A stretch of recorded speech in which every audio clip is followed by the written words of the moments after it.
Olá, meu amigo, minha amiga, bem-vindo a mais uma aula de literatura brasileira do Pré-Calouro. O tema da aula de hoje é o Manuel Antônio de Almeida e a sua obra Memórias de um Sargento de Milícias, que é leitura obrigatória para a prova da OEA e tem sido leitura obrigatória para muitos vestibulares pelo Brasil afora. Preparado, então?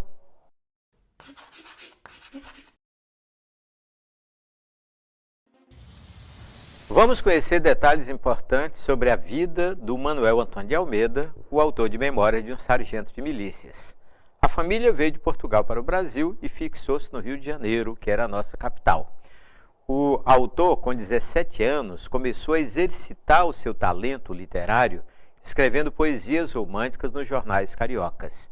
Mas foi em 1852 que veio a ideia de publicar, capítulo por capítulo, o livro Memórias de um Sargento de Milícias. Era uma técnica interessante na época, muitos autores fizeram isso, porque o público acompanhava a obra não de uma vez só, no formato tradicional de livro, mas capítulo por capítulo, como se fosse novela, só que daquela época era publicado num jornal e, naturalmente, de 15 em 15 dias, não todos os dias ou semanalmente, porque não havia técnica para isso. Tranquilo? Qual foi a diferença do Manuel Antônio de Almeida para outros autores da época? Ele teve uma ideia genial. Escreveu um livro no formato de humor, não de coisa séria, retratando a vida do Rio de Janeiro no início do século XIX, na vinda de Dom João VI para o Brasil. Então estava inaugurada a literatura picaresca de origem espanhola. Para você ter uma ideia, o Dom Quixote de La Mancha, do Miguel de Cervantes e Saavedra, é o grande livro da literatura picaresca no mundo. Para você ter uma ideia, é uma literatura de brincadeira entre aspas, né? As críticas são feitas por meio do humor, não por meio de episódios sérios. E aí, claro, né, ele fez opção por contar histórias privilegiando os pobres, não os ricos ou a alta sociedade, como era muito comum nas obras do Alencar ou de qualquer outro autor da época. E em 1854, um ano depois de ter começado o projeto em folhetim, ele realmente publicou o livro no formato tradicional. Estava inaugurada então no Brasil a literatura de humor, aquela literatura que vai explorar o lado cotidiano, mas o cotidiano engraçado, não o cotidiano trágico ou sério. Tranquilo? Vamos conhecer mais detalhes sobre a vida do Manuel Antônio de Almeida. Com 24 anos, 1855, ele concluiu o curso de medicina. Com 26 anos, 1857, ele passou a ser o administrador da Tipografia Nacional. Era um órgão do governo federal e ali ele conheceu o Machado de Assis. Dizem que o encontro dos dois foi meio engraçado. O Machado foi admitido na tipografia como aprendiz de tipógrafo e confessou que queria qualquer cargo, só queria trabalhar e ficar perto de autores e livros. Mas em vez de fazer o seu serviço cotidiano, ele lia, ia para a biblioteca, isolava-se e ficava lendo. Logo, os companheiros de trabalho foram dedurá-lo para o diretor.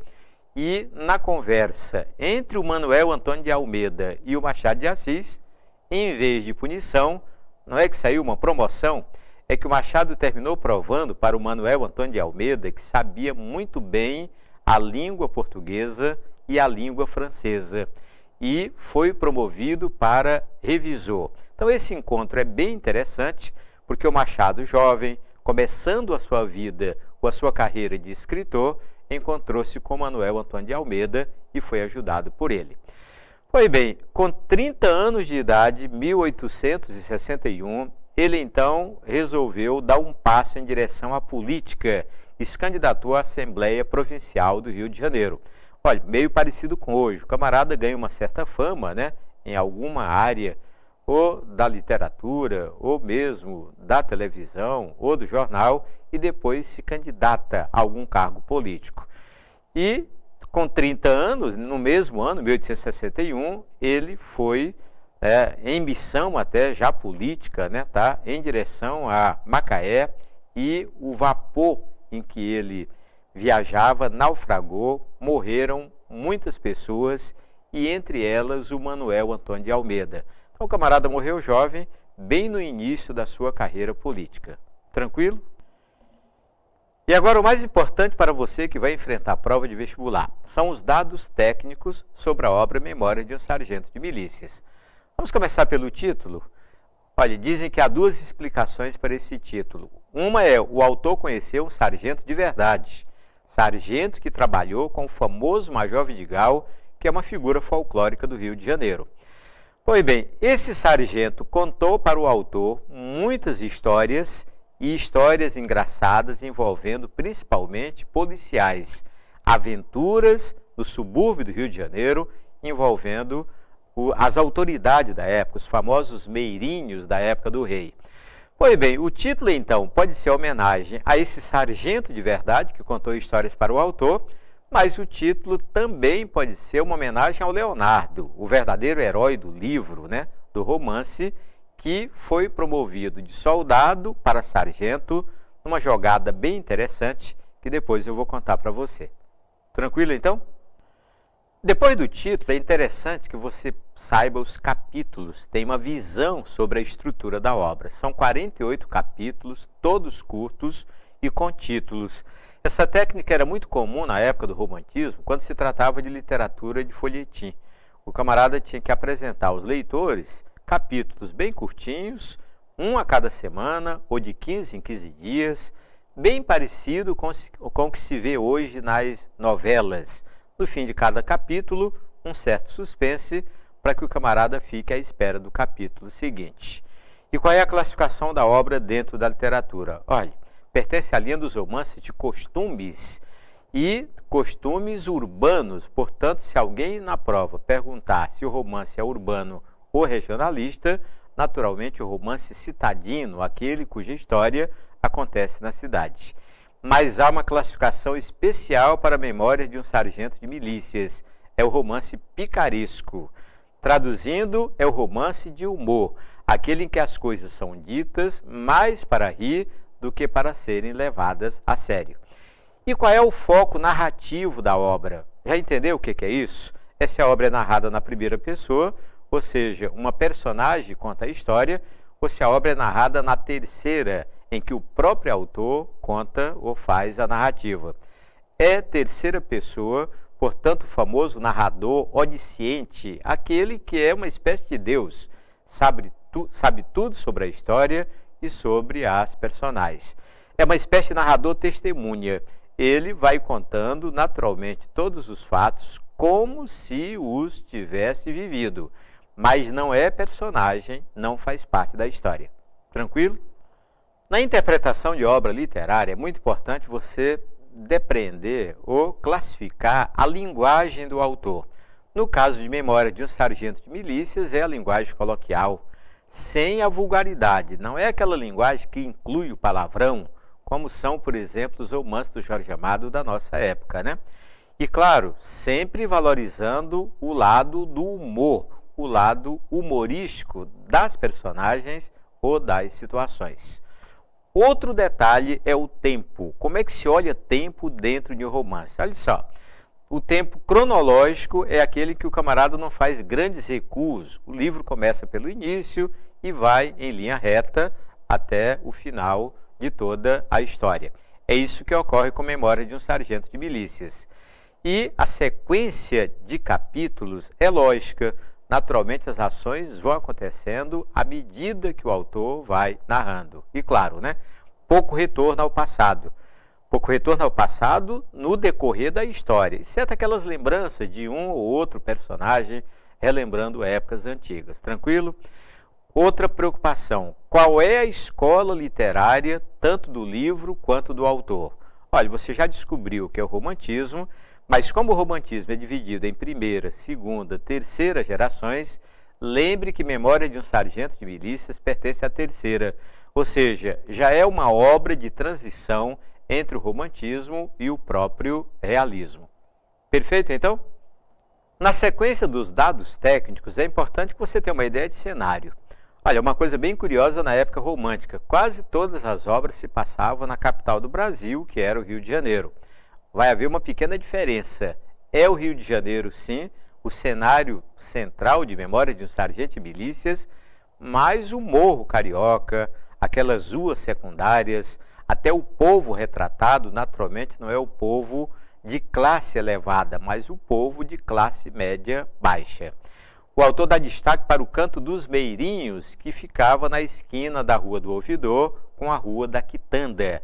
Era ali que os soldados da prefeitura, na verdade acho que não é bem soldado da prefeitura, mas soldados do governo da época, que era a época de Dom João VI, os Meirinhos, era ali que eles se reuniam, era ali que eles se concentravam. Interessante que era uma espécie de guarda do rei. Portanto, aqueles camaradas, todos bonitos, todos bem fardados, uma farda que chamava a atenção, eles eram muito respeitados e até muito queridos pela população.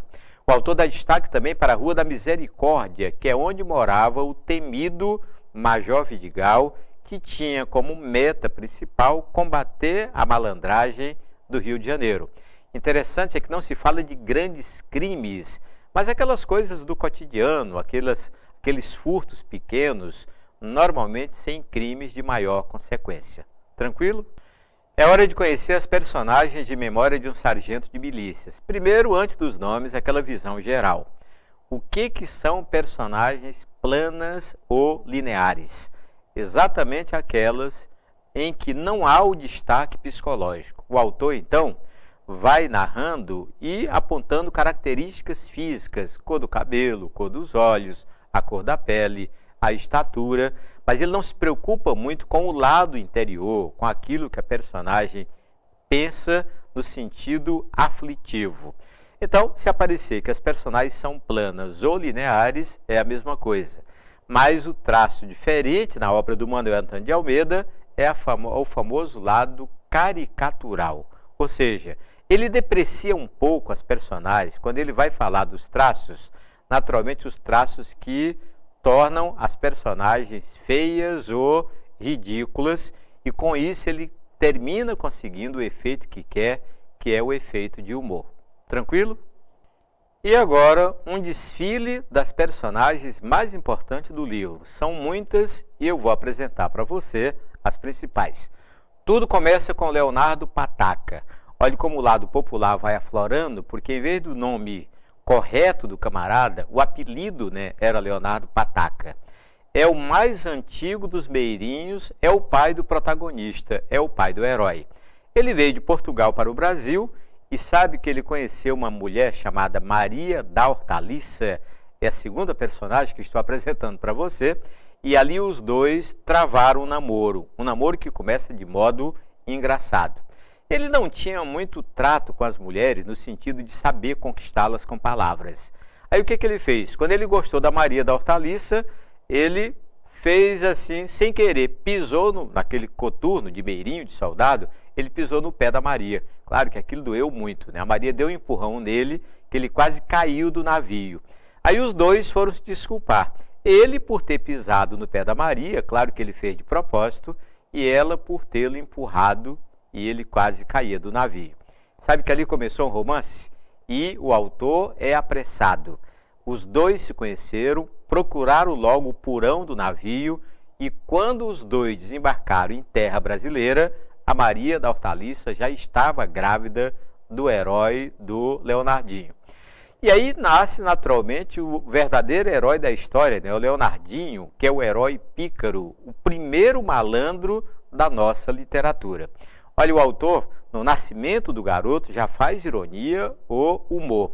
Ele diz que o garoto nasceu, chorou muito e mamou 2 horas sem largar o peito. Vamos pensar que o camarada ao nascer pode até mamar, mas não 2 horas seguidas, como o autor insinua. Também nasce, já no início, uma das principais características do livro, que é a famosa hipérbole. É a intenção de exagerar com o intuito de fazer humor. E aí vem o compadre. Como é que o compadre surgiu na história? Bem, ele retrata a classe pobre do Rio de Janeiro e havia o ritual de batizar o garoto, escolher um padrinho, escolher uma madrinha, que era uma espécie de garantia. Se alguma coisa desse errada com os pais, os padrinhos tinham o dever de continuar criando a criança, né?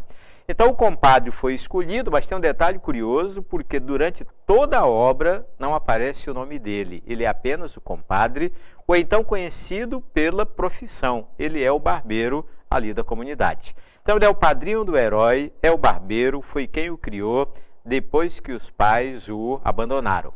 Mas é interessante a história do abandono. Os dois, Leonardo Pataca e Maria da Hortaliça, depois de morarem juntos, ou de passarem a morar juntos, as brigas foram sucessivas. Por quê?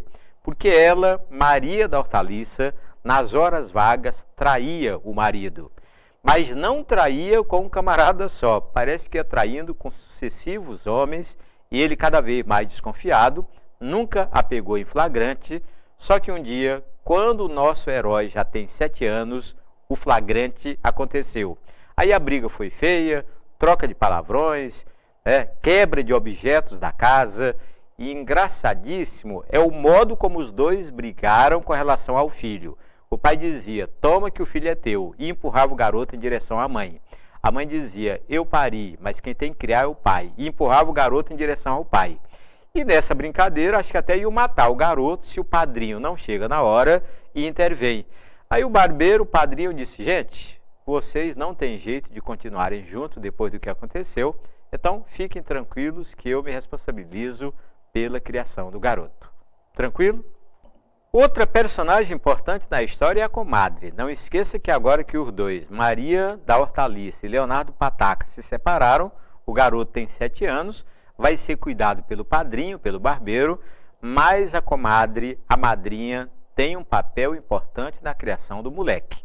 Naturalmente, ela faz tudo para que ele dê certo na vida. E dar certo na vida é ter uma profissão, é trabalhar. Só que o garoto era meio peralta. Depois que ele foi morar com o padrinho, o que ele queria fazer mesmo todos os dias era alguma brincadeira, e principalmente brincadeira maldosa que prejudicasse os outros. Não era para matar, para ferir, nem nada, mas alguma coisa que deixasse o camarada cair no ridículo. Bem, essa coisa se avolumou muito, e aquele sonho do padrinho, que era arranjar uma profissão para o camarada, chegou o momento, porque ele agora já estava na idade de trabalhar. Aí adivinha qual foi a primeira tentativa de emprego? Foi colocá-lo na igreja para virar sacristão. Olhe, só lendo o livro para acreditar, porque o nosso Leonardo não tinha nenhuma vocação religiosa e até encerrou a sua carreira de sacristão com uma cena bem engraçada. A vizinha dele, que morava na frente praticamente, vivia brigando com o padrinho por conta das peraltagens do Leonardo. E um dia o Leonardo está ali na hora da missa, na missa solene, e ele segurava aquele candelabro de metal, aquilo era pesado, né? A missa demorava, ele ia ficando irritado, e tinha a vela ia derretendo, e aquele caldo quente tinha que prestar maior atenção para não derramar sobre ninguém. Mas numa determinada missa de domingo, missa solene, quando o Leonardo olhou aqui para o lado esquerdo, adivinha quem estava ajoelhada? A vizinha, a velha que vivia brigando com o padrinho dele a respeito das peraltagens do Leonardo. Sabe o que ele fez? Esperou aquele momento de balançar o sino. Quando balançou, ele fez que se espantou e derramou aquele caldo de vela quente em cima da vizinha. Pronto, quando ela tirou aquela mantilha da cara, reconheceu o Leonardo, disse que era um moleque que não poderia estar ali na igreja, a missa acabou, a confusão foi geral, e assim o nosso Leonardo encerrou a sua carreira de sacristão. Pois bem, chegou o momento em que o padrinho não aguentou e disse, rapaz, acho que você vai passar uma temporada com o seu pai. Ele foi, o pai também não aguentou. E aí ele já estava adulto e já até meio apaixonado pela Luizinha, que é a principal personagem feminina, mas como a Luizinha não tinha experiência, não dava muita atenção para ele, ele passou uma temporada morando com a Vidinha, que como o próprio nome sugere, é uma mulher que dava confiança para o Leonardo, mas tinha mais uns 3 primos dela que também gostavam da moça, né? Conclusão, aparece a Luizinha, que é a filha da comadre, né? Ou a filha da Dona Maria, e naturalmente os dois começam o namoro, mas esse namoro é muito atrapalhado, muito demorado, e o malandro ali da região descobriu que a Luizinha vinha de uma família rica, que quando completasse 18 anos, ou melhor, quando casasse, assumiria essa riqueza e fez tudo para conquistá-la. Resultado, o Leonardo perdeu a Luizinha para um outro malandro ali da região, chamado José Manuel. E tem um destaque muito especial na história, é o Major Vidigal. Por quê? Ele é a principal autoridade do Rio de Janeiro, numa época em que a polícia não era tão organizada. Então ele tinha o poder de prender, o poder de castigar, o poder de ditar a sentença e o poder de soltar naturalmente. Olha, chegou o momento no Rio de Janeiro que o maior sonho do Major Vidigal era prender o Leonardo, que o camarada ficou um malandro daqueles que todo mundo conhecia.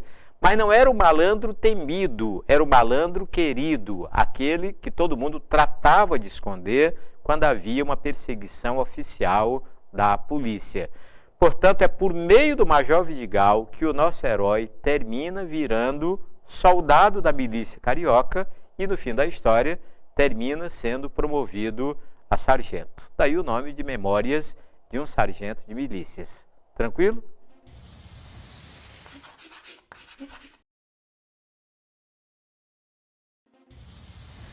Chegou o momento de você comprovar se entende ou não da obra Memória de um Sargento de Milícias. É hora das aplicações. Vamos à primeira? Olha a proposta. A obra Memória de um Sargento de Milícias, de Manuel Antônio de Almeida, se passa. Claro que você já sabe onde é que ela se passa. Vamos ver se sabe mesmo? Letra A, na cidade de São Paulo. Você nem leu o resto, porque é uma obra que se passa no Rio de Janeiro. Olhe na letra B, em Portugal, na época de Dom Sebastião. Não. Na letra C, na primeira metade do século XIX, durante o reinado de Dom João VI, na cidade do Rio de Janeiro. Perfeito, ó.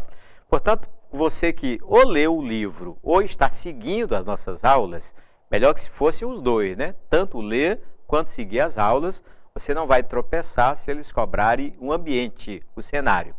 Olha como a letra D fala no século XIX, na Bahia, nada a ver, e a letra E fala no Rio de Janeiro. Mas diz que é às vésperas da proclamação da República. É bem antes, é no início do século XIX, na época que Dom João VI veio embora para o Brasil. Tranquilo? E que tal se na prova vier uma questão cobrando detalhes sobre as personagens? Olha a proposta. Do romance Memória de um Sargento de Milícias, Maria da Hortaliça. Como é que anda a memória? Letra A diz que ela revela-se para Leonardo uma esposa perfeita. Olha, para bem da verdade, neste livro as pessoas são todas meio defeituosas. Bem diferente das histórias românticas em que a pessoa é totalmente boa ou totalmente má. Cada pessoa do livro Memória de um Sargento de Milícias, às vezes tem mais defeito do que qualidades. Na letra B, que ela morre logo após o parto. Você sabe que não é verdade. Letra C, que ela não consegue desempenhar bem suas funções maternas. Sabe que ela consegue? Lembra quando os dois se separaram, a Maria da Hortaliça e o Leonardo Pataca? O garoto tinha 7 anos. Era normal, era bem cuidado. O problema não era de cuidar do garoto. O problema eram as obrigações matrimoniais. Olha a letra D. Demonstra não ser um exemplo de fidelidade, traindo sistematicamente seu marido e fugindo com o capitão de um navio. Perfeito, é isso mesmo.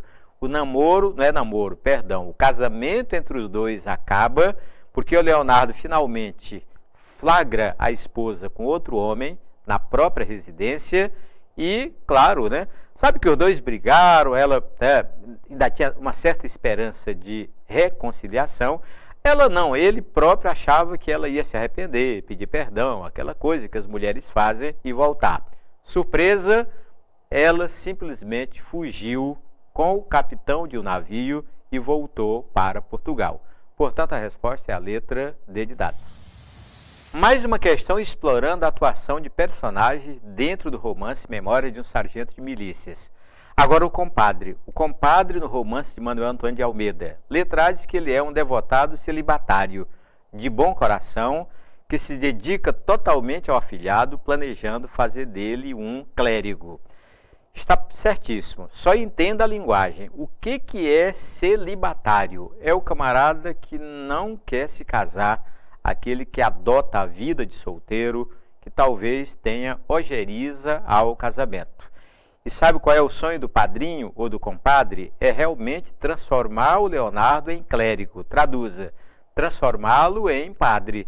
Mas você ouviu aqui comigo a história e sabe que o Leonardo não chegou sequer a sacristão, porque fez aquela maldade de jogar vela quente em cima da vizinha que estava do lado dele na hora da missa. Lembra?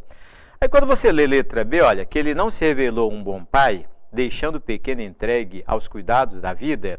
Olha, meio verdade, não é a melhor resposta, mas ele era um bom pai no sentido de querer o melhor para o filho. Mas sabe aquele excesso de amor, excesso de admiração? Quase todas as maldades do garoto eram perdoadas por ele, porque ele achava engraçado, achava que era questão da idade, e quando ele tentou corrigi-lo de verdade, já era tarde. Olha a letra C, deseja ser um padrinho exemplar, mas só consegue se dedicar ao seu ofício. Não, ele até que se dedica bem ao garoto, mas como já disse, com aquele excesso de zelo. Na letra D, que ele é um profissional negligente e incapaz, pelo contrário, ele é admirado, muito respeitado como barbeiro, e a letra E, que ele quer ensinar seu ofício ao afilhado. Não é verdade. Ele quer mesmo é que o afilhado siga uma carreira religiosa, mas o camarada que não quis estudar, que não quis evoluir, ficava meio difícil de virar padre. Tranquilo? Mais uma questão valorizando o personagem do livro. E o Major Vidigal é uma figura bem importante. Olha a proposta. No romance Memórias de um Sargento de Milícias, o Major Vidigal é temido por todos, por quê mesmo? Letra A diz que ele é um tirano cruel, governando a cidade com mãos de ferro. Ele era durão, era aquele camarada que tinha todos os poderes concentrados nas suas mãos, mas não com essa classificação de tirano cruel. Na letra B, que ele domina o comando do crime organizado na cidade. Nada a ver, ele era honesto, era realmente dedicado ao seu ofício de policial. Letra C, que ele é o comandante sanguinário adepto das práticas de tortura. Olha, se nós dissermos que não há castigo, estamos errados, mas os castigos para a época não eram considerados tortura. É claro que ele pegava o malandro, levava para a cadeia, aplicava alguns corretivos, mas também dava muitos conselhos e a intenção realmente era recuperar o camarada e não torná-lo mais marginal. Na letra D, que ele é um governante imprevisível e caprichoso. Não, ainda não é a resposta. E na letra E, que ele concentra em suas mãos todas as atribuições policiais da cidade, uma vez que a polícia da época não era ainda organizada. É a verdade. E disse para você, e quero reprisar, o maior sonho do Major Vidigal, numa determinada época da vida, era prender o Leonardo. Sabe que virou uma certa admiração? Era um camarada que sabia que o outro era bandido, mas aquele bandido que não causava muito mal à sociedade e deixava o Major Vidigal em situações, às vezes, vexatórias. Sabe que uma vez ele prendeu o Leonardo e disse, agora, Leonardo, você vai sentir o poder do Major Vidigal. E foi levando-o. Mas sabe aquela coisa de detestar o camarada e admirá-lo ao mesmo tempo? Levando sem segurá-lo, levando sem amarrá-lo, sem colocar algemas, nem nada. E aí eles passaram por uma espécie de procissão, de festejo, que era muito comum nos morros cariocas. Aí o Leonardo inteligentemente pensou assim, se eu correr aqui, acho que ele não vai ter coragem de atirar, porque ele aí atiraria contra a multidão. Simplesmente correu, enganou o major e havia todo um complô da população para proteger o Leonardo. Então, daquele dia em diante, o major passou a querer, por tudo, colocar as mãos novamente no nosso Leonardo. Tranquilo?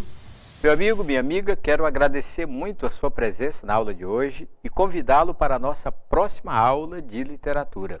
Até lá, então.